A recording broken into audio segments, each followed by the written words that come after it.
but I am always able to substantiate what I say.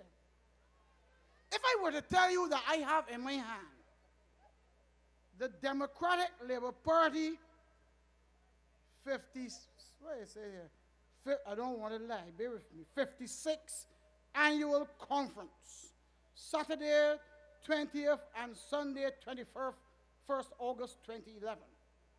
Team DLP continuing to make people our priority.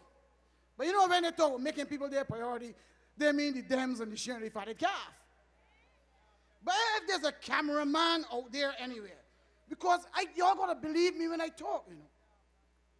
You heard me just now talking to some Dems when I tell the bees, keep quiet. Y'all heard me, sure? I know the Dems heard me, but the bees, y'all heard me?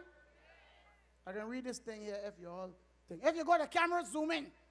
You the cameraman? Yeah? You know Muhammad said, you cameraman and you radio man, listen to me and quote me correctly. He read it crossway, horizontally. Zoom in there on that. I can read it after. You can see it? You got it clear? The people who are watching it streaming can see it? All right, I can read it there now. And that would have happened after I appealed to the Dems, you know. Could I tell you they got some Dems out there that got heart and got conscience, man.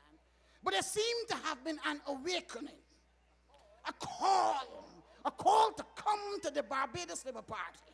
And this is what I have in my hand here. I voting for the BLP this time. I done with them. I throwing it there. Read it. Show everybody. Show the world. And if the Dems can move, I believe some of those people in the middle will move. Listen to me. If some of the Dems moving, I expect a few of those people in the middle to move too. Ladies and gentlemen, welcome those people to our side of the fence. Welcome those people to the red corner of the Barbados Labour Party who too, just like us, believe that the time is up. Time is up. Time is up. Time is up. Time is up. Time is up. Time is up. Time is up. And the time is up for George Hudson, one of the largest loiterers in Parliament today. And that time is going to be brought to an end by my good friend, Senator Kerrie Symmonds, the next representative for the constituency of St. James Central. One more time, Kerrie. Freundel must go. Can't take no more. Freundel must go. Can't take no more. Freundel must go.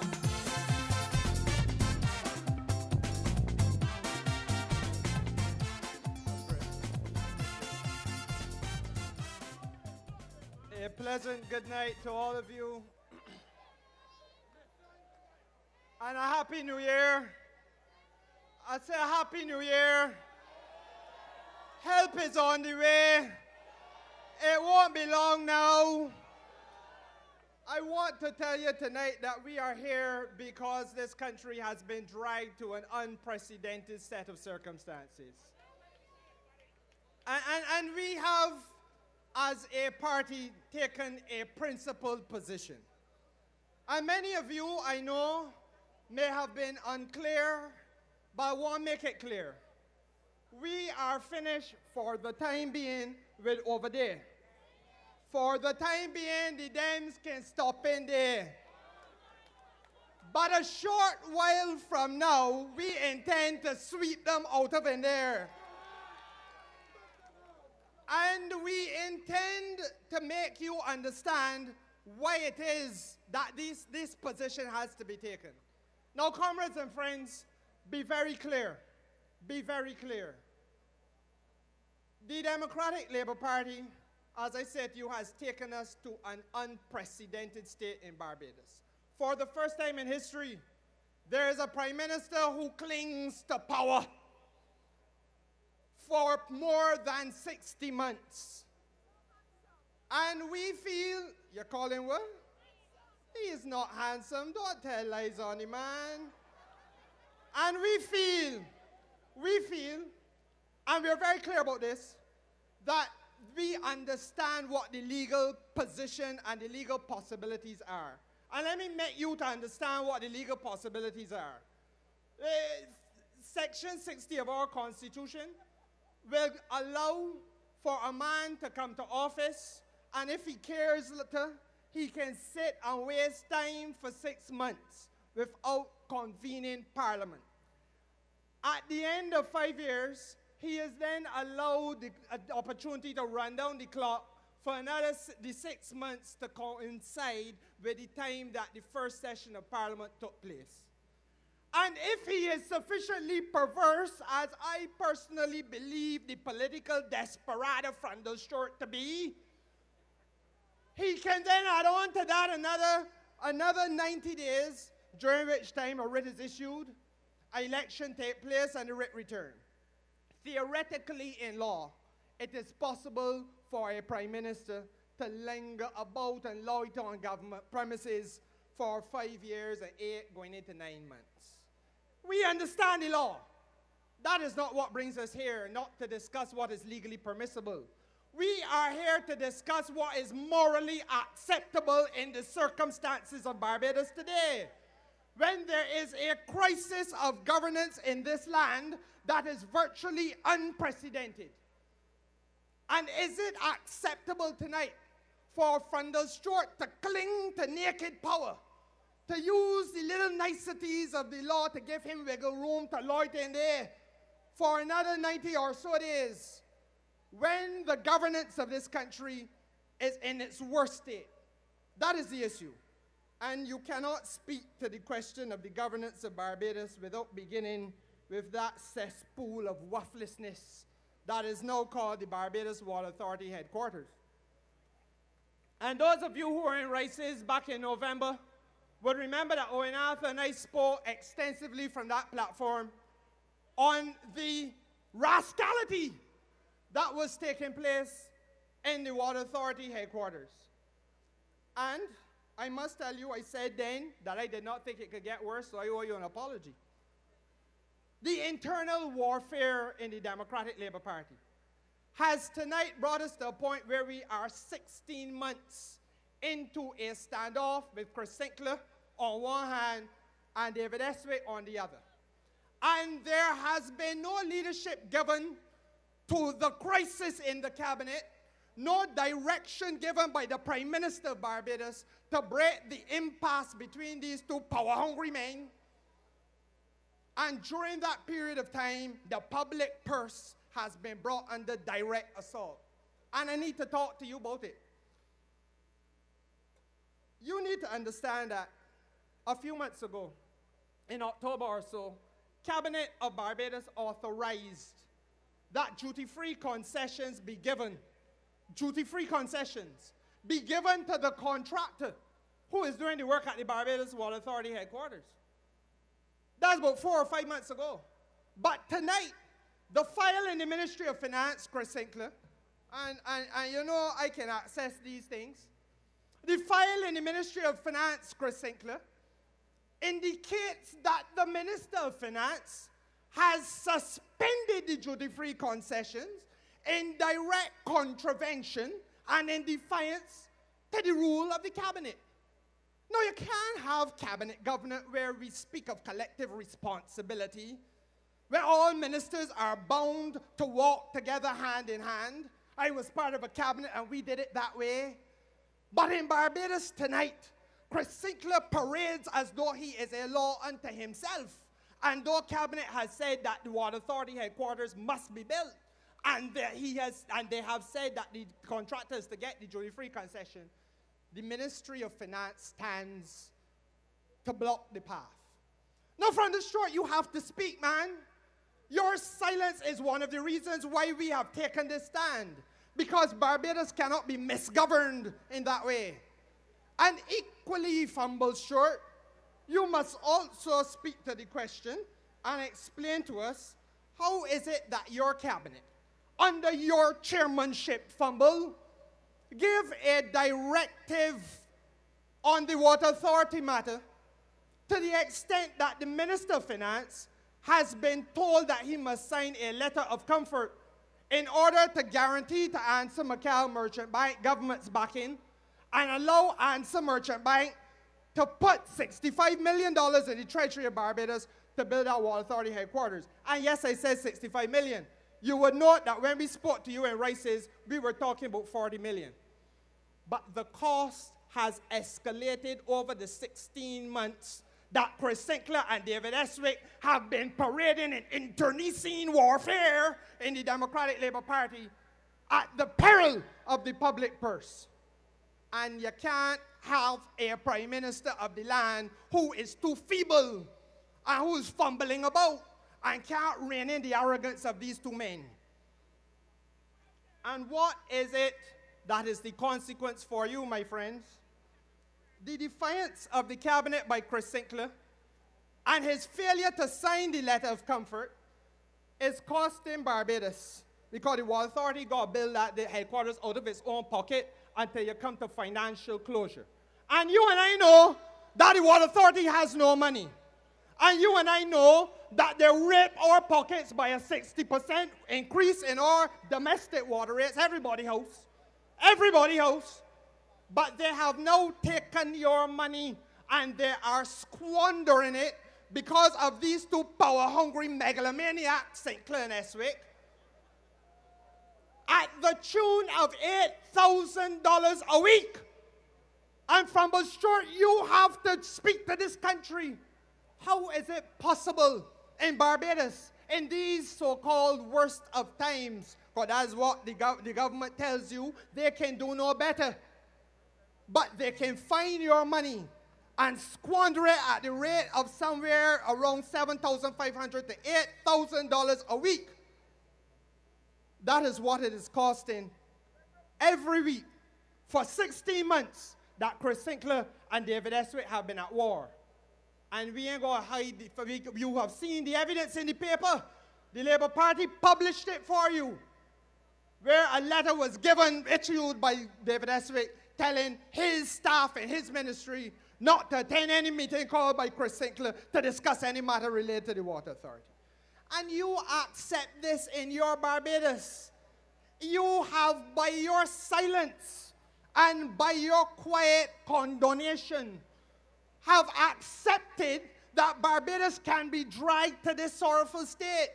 And the Labour Party is here tonight to draw a line in the sand and ask you to stand shoulder to shoulder with us and send a signal to the government that this is not acceptable in 2013. That's the reason why we are here. And we are saying to you as well, Chris Sinclair, that you need to say to us, what is it that it takes to motivate you to sign the letter of comfort? We have heard what people are saying you asked for, and it is horrific to our ears. But Chris Sinclair, you must now tell the people why you ain't signing and what it is that it can take to motivate you to sign. And equally, Fumble Short, are you sleeping? Fumble, are you sleeping? Where are you? Who is running the government of Barbados? How does a man defy you and the cabinet and continue to sit in the cabinet? And that is why we need an election, comrades and friends. We don't want an election because anybody in Barbados Labour Party is hungry to control this country. We need an election in order to break the foolishness, the back of the foolishness of the Democratic Labour Party and restore this country to a standard of acceptable governance. That is what this has to be about. And you know, you can go on and on every sector. I say to you tonight that one of the most painful things is the state of affairs that, again, the Democratic Labour Party has heaped on your shoulders with this company that they're bringing up in Warrens, or just beyond Warrens, which is called Cost You Less. And settle yourselves, the reigning of humbug here. Cost You Less has been given by the Democratic Labour Party an opportunity to lick the guts out of all of the distributive sector in Barbados, beginning with the small shopkeeper and working themselves up to these fellas here in Broad Street. All. And what is it that they have done? You have heard from the Prime Minister in waiting, Owen Alpha, has told you that this unconscionable character, Chris Sinclair, has issued to cost you less duty-free concessions. He has given them an opportunity to import whatsoever they will, free of import duty and free of VAT, even as your VAT has been carried up by 2.5%. And on top of that, it is for not only the construction of the company, not only the construction of the building and the importation of fixtures and equipment and furniture, but it's for the supplies for use in their operation. Now I want you to understand this, because every shopkeeper, let me start like how Clyde Masco will start. Understand first of all that Barbados' economy is 70% the distributive trade. You are trading with people, buying and selling from them, and they're buying and selling from each other. 70% of the commercial activity in Barbados is made up of that. But we bring some foreigners from overseas, whose neighbors string-berry God knows where, and we give to them, or the Democratic Labour Party gives to them, financial opportunities, even as they are raping you financially, in order for them to do business in Barbados on an unequal playing field to the detriment of everybody in this country who is buying and selling goods. Now, what happens to the employment? How do you accept a government that clings to office while it plots to put money in its pocket for electoral purposes, while at the same time sending you home by the hundred? How do you accept that? Where is the self-esteem of the Barbadian that accepts this kind of nastiness being done to them? And what is it that costs you less is selling? I think you all need to understand. Cost you less is going to be selling frozen goods and desserts and juices and energy drinks and dairy product and cereal and soap and cooking oil. But it ain't done there, because that's just the supermarket side. Cost you less will be selling pet supplies and kitchen utensils and power tools and car parts and accessories for motor cars. So they're looking at all up by automotive art and the rest. Then cost you less is going to be selling office equipment and computers, and the list goes on. Every type of office supply, desk, chair, TV, video equipment. And then they're going to the electronics, DVDs and all of that kind of TV, upholstery, mattresses, air conditioner. You understand what these people are doing? That anybody in Barbados who is involved in making money from selling things is being given an unfair break by the Democratic Labour Party, who are bringing foreigners to Barbados to lick the stuffing out of your business effort, while at the same time giving them VAT-free and duty-free concessions for 15 years. But what will happen to the little shopkeeper that's selling the same frozen goods 15 years from now, when you can buy it for half the price that the poor soul can sell it at elsewhere? And this is what this party that talks about building society has come to inflict itself on you. And I am saying to you tonight that the signal that we must send from this platform, not only now but for the rest of this campaign, is that that type of conduct is unacceptable, and that the Barbados Labour Party, and by extension the people of Barbados, will not stand and watch it happen. But I go further, because there's also a level of nastiness and indecency in public affairs that has to be addressed. And I want to say to you something. We have been very patient, and you have accepted some things that ought not to happen in any civilized part of the world, but to happen here. And one of the reasons we are here tonight is to send the signal that the Barbados Labour Party has said 60 months, you have had your 5-year term. We are now about to say to you that there are some people who are unfit to be in government in Barbados. Let's make it clear. They are unfit to sit down in there.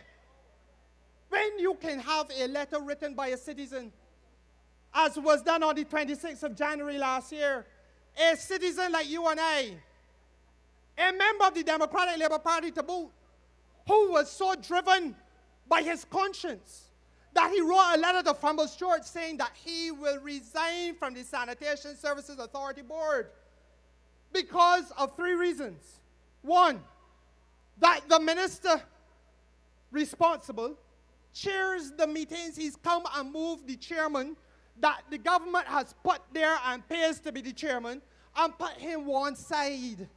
And he's minister of the ministry and chairman of the board at the same time. Reason number 2, that on one specific occasion, says he, that the man sit down in the chair and give instructions that a truck is to be sent to a specific place. Cronies and friends. Because you know it is friends and family first. And you're killing the fatty calf to look after your own. Don't fool yourself about that. They still do it. And a truck sent to be repaired for $75,000. Reason number 3, that in defiance of the permanent secretary, in defiance of the management of the Sanitation Service Authority, who explained to the buffoon that you got for minister, Skipper, you can't do that. You have to have 3 quotations so that we know that the public purse is not being fleeced and raped. And you know what he tell him? Step aside, star. Take aside. I am standing by my decision. We ain't want no quotation. The truck going there to get fixed. That's what you want for them, and that's what they want for me. And I'm saying to you that if tonight there is a view in Barbados, and if there's a view, worst of all, in the Democratic Labour Party, man, that the people of this country will turn a blind eye to rascality, and turn a blind eye to indecency, and turn a blind eye to lawlessness and profiteering in public office. It is because by our continued silence, the people of this country are sending a signal to the Democratic Labour Party that it is acceptable. And we are here tonight to say to you, the line is drawn in the sand. From the short, the line is drawn and enough is enough. Ring the bell so that we can restore a sense of propriety to this land. And you know, because you have read it in the papers, that that is not the only incident.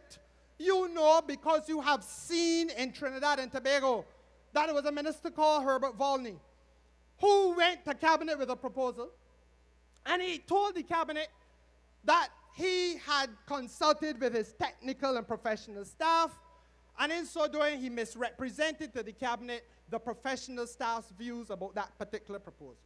And the Prime Minister of Trinidad discovered that he had, in fact, not accurately reflected what the professional people in the ministry felt. And cabinet cannot be misinformed. Cabinet must rely on the best possible advice. Otherwise, it can't make a sensible decision. And the Prime Minister sent home Volney. And that happened, and that's the standard in Trinidad that some of you like to laugh at. That some of you sit down in your gallery, in your patio and thing, and you say that's the land of Bacchanal. And you say nice things about ourselves. But who's laughing at who tonight? Because in our Barbados, yours and mine, we have a minister who is still a minister, who went to the cabinet with a proposal to take up 20 acres of the government's own land, your land, and to swap it as though it was a breadfruit or a mango for 9 acres of rabland in St. Lucie that does not have town planning permission for anything, and quite likely cannot get town planning permission for anything, but to take 20 acres of land that is valued at over $25 a square foot and purport to swap it. And when challenged, the minister rushed to the press to say I tell lies on him. And the minister said that he did not plan to swap nothing, and furthermore, he had consulted his people, his technical staff. And within 24 hours, we were able to put in the newspaper for all of you to read evidence that the first thing was that he lied because there was indeed a plan to do a swap. And then he lied because when they talk about he consult his technical staff, the chief town planner has put it in writing, I nor my officers were not consulted. The director of the Environmental Protection Department has put it in writing, I nor my officers were never consulted. And we wish we had because we have serious reservations. So your minister lied to you. He lied to the press. He lied to the country. The standards set in Trinidad and Tobago, he would have had to go home. But under Freundel Stewart's administration, we sink down like pond water, scum of the earth. That is acceptable in our Barbados tonight. And I ask you, when do you feel that enough is enough? For all of you who have asked why it is that we don't follow the Constitution, I am asking you tonight, which is the priority for you? Giving these political desperados 5 years and God knows how much so that they can continue to plunder politically this place? Or is it important for you as citizens of this country to stand in the path of the running down of Barbados and say it cannot happen any longer? Which is the important one? I am with you. And you have a government that steals your money by way of extortionary VAT, and you accept it. You have a government that steals your money by taking your allowances. And what do they spend it on?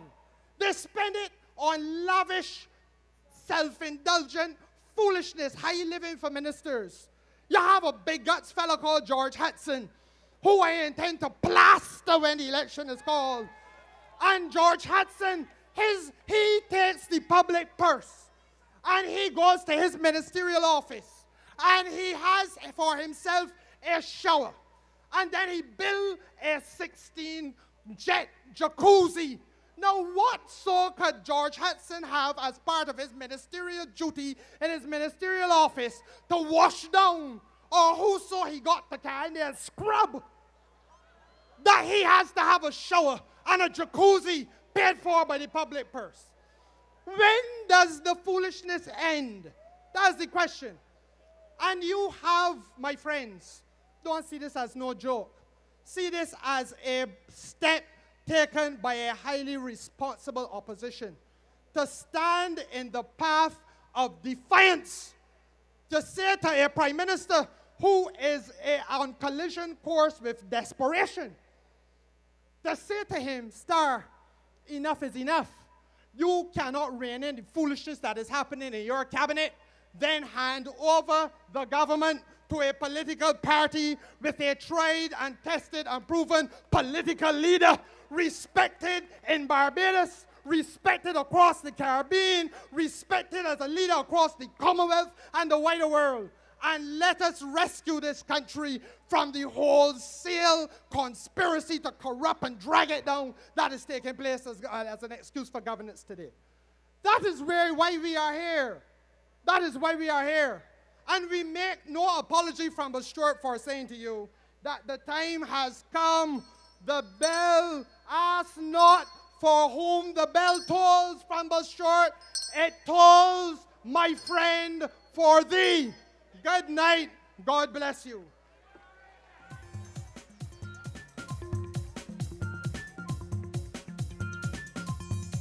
Can't take no more. Freundel must go. Can't take no more. Freundel must go. Can't take no more. Freundel must go. Can't take no more. Freundel must go.